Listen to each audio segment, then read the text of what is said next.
First tech news 1903కి అందరికీ స్వాగతం. మీరు డేట్ వచ్చేసరికి ఫిబ్రవరి 6, 2025. టైం వచ్చేసరికి 4 PM అవుతుంది. ఇప్పుడు వరకున్న న్యూస్ అయితే ఇవి.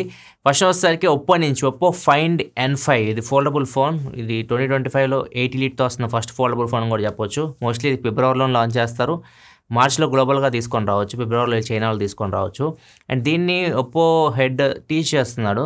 శాంసంగ్ జెడ్ ఫోల్డ్ 6తో పక్కన పెట్టేసి దానికి రీచ్ చూడండి, మాది రీచ్ చూడండి ఎలా ఉందో అని చెప్పేసి. ఇది చాలా సన్నగా ఉంటుంది ఫోన్. దీని గురించి చాలామంది ఆల్రెడీ ట్వీట్స్ కూడా చేశారు లీక్స్టర్స్. ఇది చాలా బాగుంటుంది ఫోల్డబుల్ ఫోన్ 2025లో అని చెప్పేసి. ఇదే ఫోన్ వన్ప్లస్లో కూడా వస్తుంది. వన్ప్లస్ ఓపెన్ 2గా రావచ్చు. ఒకవేళ ఈ ఫోన్ ఇండియాకి తీసుకొస్తే వన్ప్లస్లో మరి ఫోల్డబుల్ ఫోన్ తీసుకొస్తారు లేదో ప్రజెంట్ ఇన్ఫర్మేషన్ లేదు. ఇండియాకి కూడా తీసుకొని రావచ్చు ఒప్పో ఫైండ్ N5 ఈసారి. నిజంగా వన్ప్లస్ నుంచి వన్ప్లస్ 13 మినీ లేకపోతే 13T రెండిట్లో ఏదో పేరుతో తీసుకొస్తారంట దీన్ని. చిన్న సైజ్ ఫోన్ ఇది. వన్ప్లస్ 13 కంటే కొద్దిగా చిన్న సైజ్లో ఉంటుంది ఫోన్. బ్యాక్ సైడ్ 2 కెమెరాస్ ఉంటాయి అని చెప్పేసి రూమర్స్ అయితే వస్తున్నాయి. అండ్ ఈ ఫోన్ సేమ్ స్నాప్డ్రాగన్ 88 ప్రాసెసర్తోనే వస్తుంది. 13లో ఉన్న స్పెక్స్ దీనిలో ఉంటాయి మోస్ట్లీ. అండ్ కాకపోతే చిన్న సైజులో ఉంటుంది. కాంపాక్ట్ ఫ్లాగ్షిప్ కేటగిరీ కిందకైతే వస్తుంది. దానికంటే ఒక 10,000 రూపాయల ప్రైస్ తక్కువ పెట్టచ్చు. 60,000 రూపాయలకి అట్లా తీసుకొని రావచ్చు. ఇది మార్చ్ ఎండింగ్లో కానీ ఏప్రిల్లో కానీ మార్కెట్లో మనం చూడవచ్చు. నెక్స్ట్ మనకి సామ్సంగ్ నుంచి సామ్సంగ్ ఒక పేటెంట్ అయితే ఫైల్ చేసింది.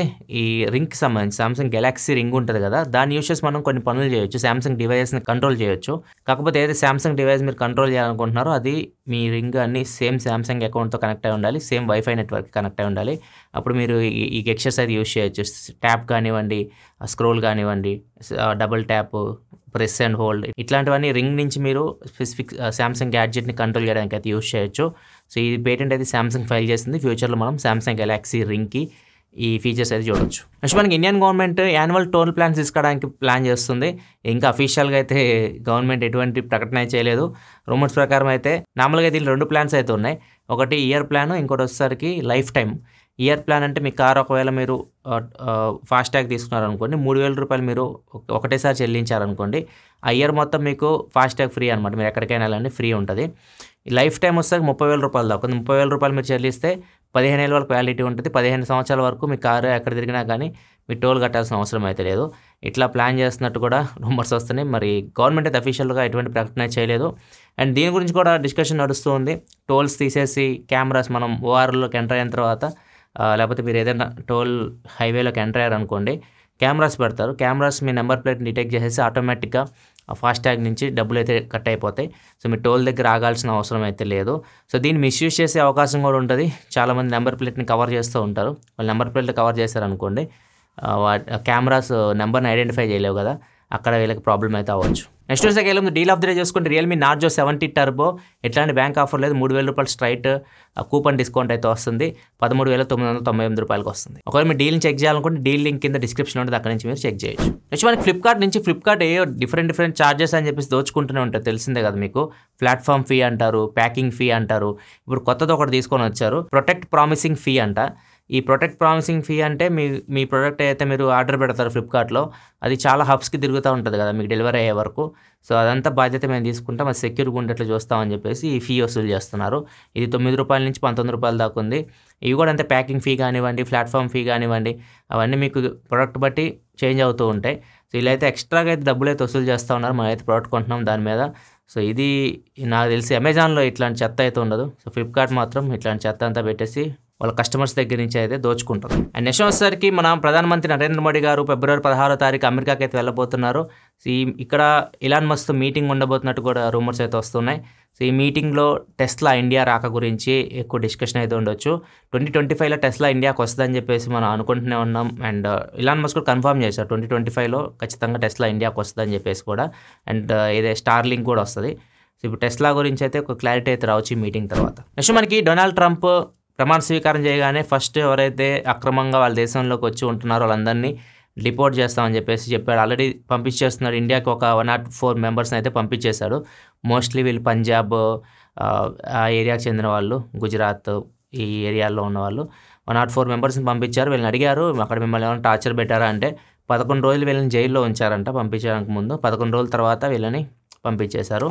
యుఎస్ గవర్నమెంట్ చెప్తున్న ప్రకారం ఫస్ట్ విడతలో 18,000 మందిని పంపిస్తారంట. వీళ్ళు దగ్గర 7,50,000 మంది ఇండియన్స్ అక్రమంగా వెళ్ళి అక్కడ యూఎస్లో ఉంటున్నట్లు అమెరికా అయితే చెప్తుంది.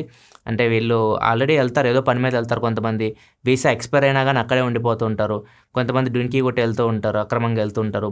సో ఇట్లా అందరు కలుపుకుంటే 7,50,000 మంది దాకా ఉన్నారు. సో అందరూ వాళ్ళంతటా వాళ్ళు వెళ్తే మంచిది, లేకపోతే వాళ్ళని జైల్లో పడేస్తామని కూడా చెప్తున్నారు. అండ్ ఇండియన్ గవర్నమెంట్ అలానే రియాక్ట్ అవుతుంది. ఇండియన్ గవర్నమెంట్ మాత్రం మీరు వచ్చేసేయండి, ఒకవేళ మీ వీసా ఎక్స్పైర్ అయిపోయినా కానీ మీరు అక్కడ ఇల్లీగల్గా వెళ్ళినా కానీ రిటర్న్ వచ్చేసేయండి, అక్కడ జైల్లో మక్కడం కంటే మీ స్వదేశానికి వచ్చి మీరు హ్యాపీగా బతకడం మంచిదని చెప్పేసి ఇండియన్ గవర్నమెంట్ కూడా చెప్తా ఉంది. అండ్ చాలామంది ఎవరైతే వీసా ఎక్స్పైర్ అయి ఉంటారు కదా వాళ్ళందరూ దాంకుంటున్నారు. ఇప్పుడు కొంతమంది అక్కడ పనులు చేస్తూ ఉంటారు కదా, పార్ట్ టైం జాబులు చేసుకుంటూ ఉంటారు. అలాంటి వాళ్ళు ఇప్పుడు బయటికి రాకుండా జాబులకు వెళ్లకుండా దాంకుంటున్నారు, ఎక్కడ వెళ్ళి పట్టుకుంటారా అని చెప్పేసి. బెటర్ మన గవర్నమెంట్ చెప్పినట్టు వచ్చేసేయండి ఇండియాకి, మీ స్వదేశానికి వస్తే మీరు దర్జాగా బతకొచ్చు, ఇట్లా దానికోవాల్సిన అవసరం అయితే లేదు. నెక్స్ట్ మనకి స్పెక్ట్రమ్ అని చెప్పేసి బ్యూటీ ప్రొడక్ట్స్ తయారు చేస్తుంటారు. వీళ్ళు చెప్పేదాని ప్రకారం చూస్తే బ్యూటీ మీకు వీళ్ళు మేకప్లు వేస్తూ ఉంటారు కదా, బ్రష్లు యూస్ చేస్తూ ఉంటారు. సో ఆ బ్రష్ల కంటే దరిద్రం ఇంకోటి ఉండదని చెప్పేసి వీళ్ళు చెప్తున్నారు. బ్రష్లు అట్లనే యూస్ చేస్తారు, పక్కన పడేస్తూ ఉంటారు. సో అవి ఏం చేస్తాయి అంటే పక్కన చుట్టుపక్కల బ్యాక్టీరియా మొత్తాన్ని, అది కెమికల్స్ ఉంటాయి కదా, బ్యాక్టీరియా మొత్తాన్ని అది అట్రాక్ట్ చేస్తుంది. తర్వాత మళ్ళీ మీరు దాన్ని రీయూజ్ చేసినప్పుడు ఆ బ్రష్ని మొత్తం మీకు ఇన్ఫెక్షన్స్ వస్తున్నాయి. చాలామందికి ఇట్లా ఈ ఫేస్ అంతా పాడైపోతూ ఉంది. ఈ కొద్దిగా జాగ్రత్తగా ఉండండి, బ్రష్లు మీరు యూజ్ చేసి క్లీన్గా ఉంచుకోండి ఎప్పుడు. సో వాటిని అట్లనే వదిలేయకండి అని చెప్పేసి స్పెక్ట్రమ్ వాళ్ళు రీసెర్చ్ చేసి మరి చెప్తున్నారు ఈ విషయాన్ని. నెక్స్ట్ న్యూస్లోకి వెళ్ళే ముందు కామెంట్ ఆఫ్ ది డే చూసుకుంటే సాయి ఆకాష్ అడుగుతున్నారు. డౌట్ వచ్చేసరికి రివ్యూ యూనిట్స్ మీ చేతిలో డ్యామేజ్ అయితే ఏమవుతుంది? సేమ్ డౌట్ ఆటోమొబైల్స్ కూడా మీ చేతిలో యాక్సిడెంట్ కానీ ఏమైనా డాష్ అయినా ఏమైనా క్లెయిమ్ చేస్తారా మీ దగ్గర నుండి అని చెప్పి అడుగుతున్నారు. ప్రస్తుతానికి అయితే ఆటోమొబైల్ అయితే ఎప్పుడు ఏం జరగలేదు దేవుడి దయ వల్ల. దాని గురించి అయితే నాకు ప్రజెంట్ ఏం ఐడియా లేదు. ఏదైతే ఆటోమొబైల్ రివ్యూ యూనిట్ కాదు, ఆటోమొబైల్ అనేది అవి మనకి ప్రజెంట్ షోరూమ్ నుంచి వస్తున్నాయి, డైరెక్ట్ మనకి కంపెనీ నుంచి అయితే రావట్లేదు. సో అది సపరేట్ మొత్తం. అది రివ్యూ యూనిట్స్ మాత్రం డైరెక్ట్ కంపెనీస్ నుంచి వస్తుంటాయి. అవి చాలాసార్లు డ్యామేజ్ అన్నీ అయినాయి కానీ మా దగ్గర నుంచి అయితే ఏం క్లెయిమ్ అయితే చేయరు. జస్ట్ వాళ్ళకి డివైస్ రిటర్న్ ఇస్తే సరిపోద్ది. అది ఏ కండిషన్లో ఉండి పగిలిపోని పని చేయకపోని డివైస్ రిటర్న్ ఇచ్చేసి సరిపోద్ది, కానీ మా దగ్గర నుంచి ఎటువంటి క్లెయిమ్స్ అయితే చేయరు. నెక్స్ట్ మనకి బెంగళూరులో స్వామి అని చెప్పేసి ఒక అతను, అంటే బెంగళూరు ఆయన ఎక్కడ ఉంటారో కూడా తెలియదు, ఇండియా మొత్తం మీద 20 సంవత్సరాల నుంచి అతను దొంగతనాలు చేస్తున్నాడు. 2 decades 20 సంవత్సరాల దొంగతనాలు చేశాడు. 3 కోట్ల రూపాయల వర్త్ ఇల్లు వాళ్ళ గర్ల్ ఫ్రెండ్కి గిఫ్ట్గా ఇచ్చాడు. అండ్ దాంతోపాటు వాళ్ళ గర్ల్ ఫ్రెండ్కి రీసెంట్గా గోల్డ్తో చేసిన అక్వేరియం ఉంటుంది కదా, చేపలు పెంచుకునేది, దాన్ని కూడా ఫ్రీగా అయితే ఇచ్చాడు, గిఫ్ట్గా ఇచ్చాడు. ఫ్రీ అంటే ఫ్రీయే కదా, గిఫ్ట్గా అయితే ఇచ్చాడు. అండ్ ఫైనల్గా అయితే పోలీసులు అయితే ఇతను పట్టుకున్నారు. ఒకసారి దొరికాడు, ఎప్పటికైనా దొరకాల్సిందే కదా దొంగ. ఇతను చాలా చాకచక్యంగా చేస్తుంటారు అన్నమాట. ఓన్లీ గోల్డ్ దొంగతనం చేస్తూ ఉంటాడు, గోల్డ్ సిల్వర్ ఇట్లాంటివి. ఇల్లుని అబ్జర్వ్ చేస్తాడు, ఎవరు లేనప్పుడు ఇంట్లోకి వెళ్తాడు, వెళ్ళి గోల్డ్ దొంగతనం చేస్తూ ఉంటాడు. అండ్ దాన్ని గోల్డ్ని కరిగిచ్చేస్తూ ఉంటాడు, బిస్కెట్ రూపంలో పెట్టేస్తూ ఉంటాడు. అండ్ దాని నుంచి మొత్తం వాటిని అమ్మడం, డబ్బులు జనరేట్ చేయడం ఇట్లాంటివి చేస్తూ ఉంటాడు. ఇతను పట్టుకున్న తర్వాత అతని దగ్గర నుంచి పోలీసులు దగ్గర 183 grams గోల్డ్ అండ్ 330 grams వరకు సిల్వర్ని అండ్ గోల్డ్ కరిగించడం గన్ ఉంటుంది కదా, ఫైర్ గన్ను, అట్లాంటివన్నీ స్వాధీనం అయితే చేసుకున్నారు. అండ్ ఇతను మైనర్ స్టేజ్ నుంచి దొంగతనాలు చేస్తున్నాడు. ఇతను 37 సంవత్సరాలు. సో ఇంకా 20 సంవత్సరాలు వెనక్కి వేసుకోండి, ఇతను 17 సంవత్సరాల నుంచే దొంగతనాలు అయితే చేస్తున్నాడు, ఇప్పటికి దొరికాడు. నెక్స్ట్ కూడా బెంగళూరులో పోలీసులు ఒక బైక్ని ఆపారు, యమహా ఫ్యాసినో. అండ్ ఈ బైక్ మీద చలాన్స్ చూసి వాళ్ళు షాక్ అయిపోయారు. దగ్గర 311 చలాన్స్ ఉన్నాయి. అండ్ మొత్తం చలాన్ వాల్యూ చూసుకుంటే 1,61,000 రూపాయలు దాకా ఉంది. బైక్ని పట్టుకున్నారు, ఆయన కూడా పట్టుకున్నారు.